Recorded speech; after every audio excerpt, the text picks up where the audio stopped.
Does anyone remember when big-budget adaptations of children's books and young adult novels were fresh and new?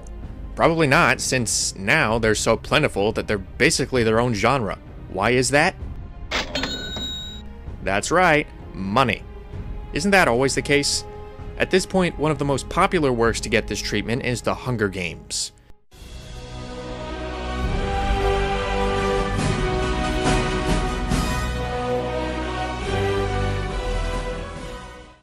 Based on the first installment of the dystopian book series by Suzanne Collins, The Hunger Games takes place at an undisclosed time in the future where North America has been reorganized into a nation called Pan Am.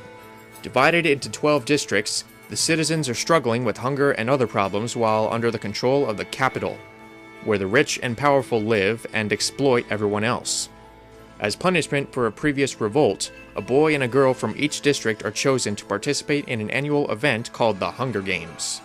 This involves tributes fighting to the death for food, supplies, and wealth as a form of televised entertainment. One day, when her sister's name is called, a girl named Katniss Everdeen volunteers as a tribute. Along the way, she learns about the corrupt inner workings of the Capitol as she prepares to fight for her life against other youths unfortunate enough to be chosen. Now, this is a movie that instantly captured the hearts of legions of teenagers upon its release. People went crazy for this flick, proclaiming that we finally have a series to wash away the bad taste that Twilight left in our mouths. So, did this change my mind and make me believe that young adult novel adaptations can stand the test of time and be entertaining to those outside of their demographic? Well, I can safely say that the answer is no. I'm sure you've heard plenty of people sing the praises of this movie and hail it as this cinematic masterpiece, but you can think of me as the bad cop. Someone who went into the theater with an open mind and was sorely disappointed, which has admittedly garnered me some hostility from fans. Keep in mind, this is my opinion. It doesn't mean that you can't enjoy this series. If you are someone who can't handle honest criticism of this movie, then I have one thing to say to you. Go! First of all, the acting is mediocre at best. Unfortunately, this is another area in which I'm in a minority. I realize that Jennifer Lawrence is one of the most popular names in Hollywood right now due to her "I'm goofy and relatable" routine, but she has never impressed me as an actress, especially not here. Her performance frequently shifts between lifeless tedium and over-the-top hysteria. There is nothing in between. Most of the time, she just seems bored, trading flat line after flat line with anyone who doesn't fall asleep listening. Now, I have no problem with an understated performance. Some of my favorite actors are experts when it comes to subtlety. Guys like Viggo Mortensen, Liam Neeson, and Kevin Costner are masters at giving nuanced, low-key performances. In addition, some TV stars like Travis Fimmel in Vikings and Stephen Amell in Arrow also use this technique, drawing you in with their magnetic mystique, presence, and nuance. This makes it more rewarding when their emotions do come to the surface. None of that is present with Lawrence. Instead of intriguing me, she just bored me to no end. Maybe the reason she seems so disinterested is because she's part of another cliched love triangle. I was naive enough to believe that this trend would die out with Twilight, but boy was I wrong. On one side, you have her friend played by Liam Hemsworth, who looks vaguely familiar.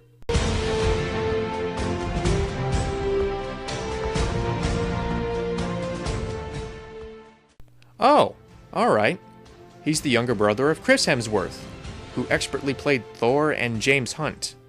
Unfortunately, baby brother is not nearly as talented or as charismatic as his older sibling. He just comes off as bland. Josh Hutcherson probably fares the best out of the three, giving a reasonably earnest performance despite his character being pretty spineless. Woody Harrelson is slightly phoning it in, but he's still relatively enjoyable in his drunken sarcasm. Less enjoyable is Elizabeth Banks in clown white makeup, enunciating every syllable in a high-pitched voice and irritating me to no end. Now, do I really need to tell you that Lenny Kravitz can't act? He's as dull as a rock. The most capable actor here is Donald Sutherland, who predictably gives a charismatic and unsettling performance in spite of his character being written as a mustache-twirling villain. All of his scenes might as well end with him turning to the camera and saying, By the way, I'm evil. Speaking of bad guys, the movie becomes unintentionally funny when the other tributes show up. This is actually one of the reasons why the concept of teenagers fighting each other to the death is not nearly as disturbing as it should be. The other tributes are either extras who die off screen, or the most over-the-top and one-dimensional bullies since the Karate Kid. It's a little hard to empathize with any of them or feel the gravity of what should be a horrific premise when most of these kids take pleasure in offing their peers. Also, alliances are apparently allowed to form in the competition. Killing is fun. Well, what happens when you have to kill each other later? Killing is fun. This group is led by Bjorn Ironside from Vikings. I know that's not his character here, but seeing Alexander Ludwig wiping people out reminds me that I could be watching something much better.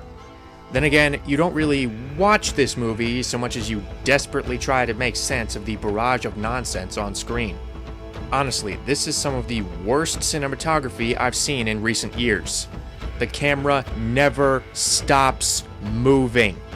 The filmmakers deliberately resort to the shaky cam and quick cut techniques to hide the violence and get a PG-13 rating in order to reach their target audience. This problem isn't exclusive to this movie, but it's definitely one of the more noticeable cases.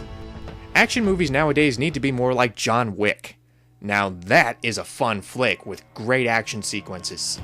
The long, uninterrupted shots actually let us see what's going on. Keanu Reeves is there, pulling off the fantastic stunt work in all its R-rated glory. If this movie had even a fraction of that same commitment, then I could at least give it that little bit of respect. Alas, no. Even the conversations are sabotaged by the camera work. They never just hold on a shot. You know, I'd like to make you aware that we have something called a tripod. A device that actually holds a camera in place. Amazing, right? Unfortunately, the same can't be said for the fictional setting that this movie presents. Can we talk about how ridiculous some of these names are?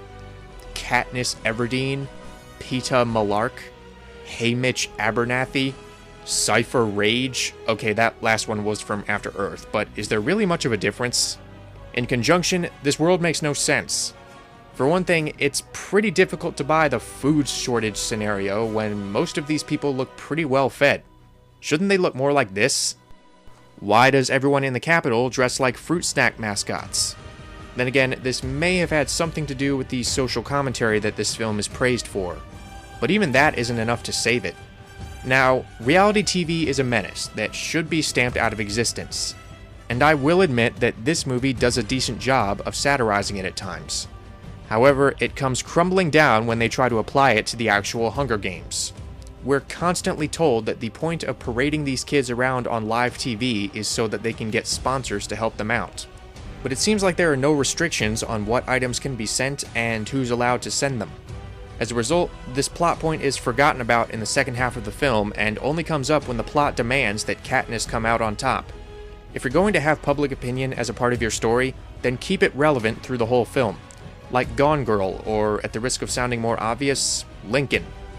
Even taking that out of the equation, the moments that should be heart-wrenching just don't resonate strongly.